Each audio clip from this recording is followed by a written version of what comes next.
Hi, it's Steve. Today we'd like to show you how to change the infinite heat control for the dual burner on your range. This is a really easy repair. Let me show you how we do it. Now before we begin this repair, since we will be working near some electrical circuits, we'll need to disconnect power to the range.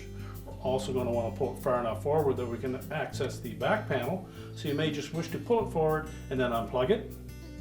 If your range is hardwired, you'll need to locate the electrical panel, remove the appropriate fuse, or turn off the appropriate breaker. Once we've done that, we can start the repair. Now, since we're at the front of the range already, we'll begin by removing the control knob. Simply slide it off the shaft. Make sure that the insert on the knob stayed with the knob and didn't stay stuck on that old shaft. We'll then remove the two retaining screws.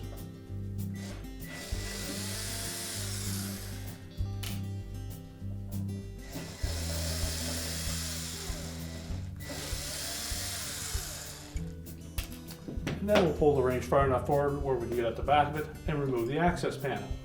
Next, we're going to remove this upper access panel. Simply remove the Phillips screws that secure it to the console.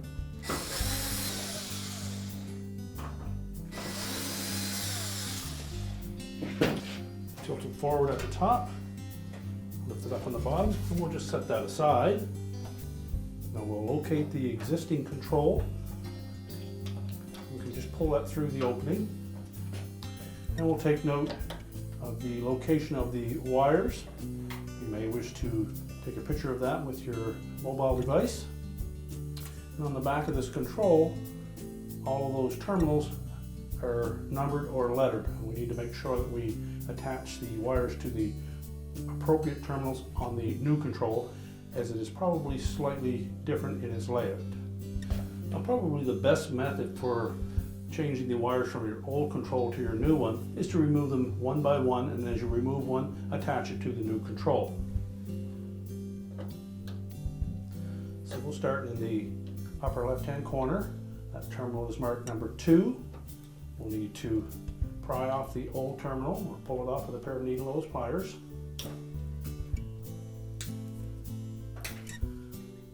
Locate terminal 2 on the new control, and again it is actually in that upper left-hand corner.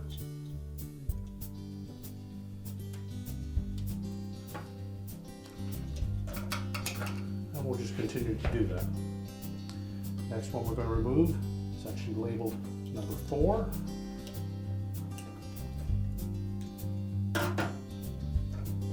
And again, terminal number 4 is in the lower left-hand corner. We need to make sure that when we reattach those wires that they're nice and tight.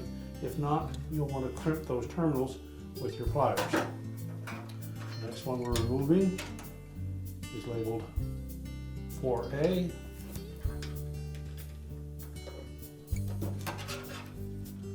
Locate that spot on your new control. It's actually the same location.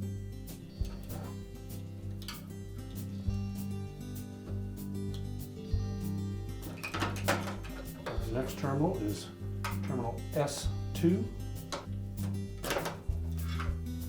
Locate that on our new control. It's in roughly the same place.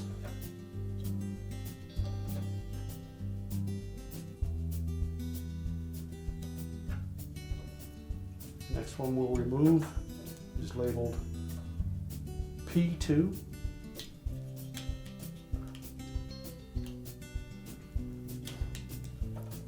It's down the lower right-hand corner. And the remaining one, S1 and P1. We'll start with S1.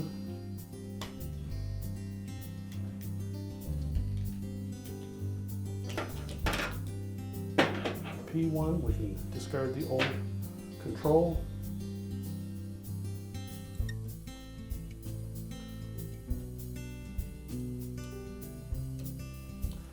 Make sure all those wire terminals are nice and tight. We'll then fit that control through the opening. Then we'll go to the front of the range and reinstall the 2 mounting screws. Line up the holes. Make sure those screws don't go in cross-threaded. tighten them securely. Now we're ready to reinstall the knob. Just inspect the back of the knob and you'll see a little rib in that insert. We need to make sure that that lines up with the open side of that control shaft. There's typically a little spring clip on there, and the spring clip should be opposite to that rib. So this is actually in the on position. Present, rotate it around, and it should pop out when it gets to the off position. Now we'll go to the back of the range and secure the back panel again. Now we'll start by making sure that the tabs on either end fit down into the openings by those end caps.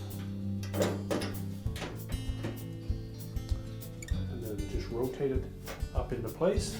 We'll secure it with the screw in the center first.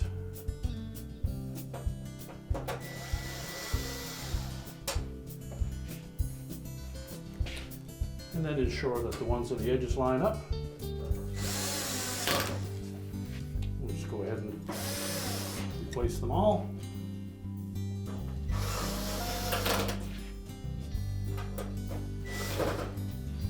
And now we're ready to push the range back into the cabinets. We can now push the range back into place, reconnect the power, and your repair is complete.